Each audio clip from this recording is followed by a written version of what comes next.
Okay? Zwischen ist ein Journal auf Polish wegen der jüdischen Kultur.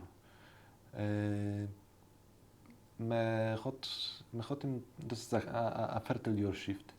Man hat ihn gegründet in 2010. Die Hauptredaktorin ist Carolina Szymaniak von Samay Onheib. Ich habe sich beteiligt wie ein Mitarbeiter von dem ersten Nummer an und später bin ich auch geworden ein Redakteur. Inzwischen ist ein Journal, was will wären ein Brick zwischen der jüdischen Kultur in Polen meistens und der polnischen Kultur. Wir wollen weisen, wie viel die jüdische Kultur ist ein Teil von der polnischen Jerusalem. Wir wollen weisen euch, wie weit Polen ist ein Teil von der jüdischen Jerusalem. Und wir wollen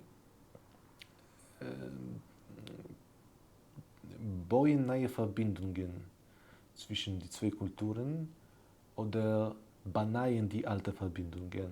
Als alle sollen sehen,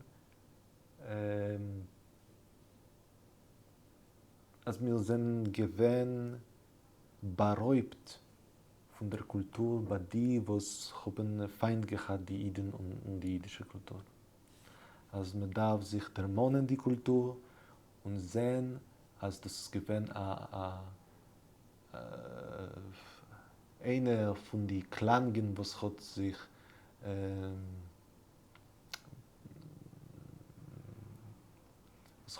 was hat geklungen sehr häufig in unseren Gegenden.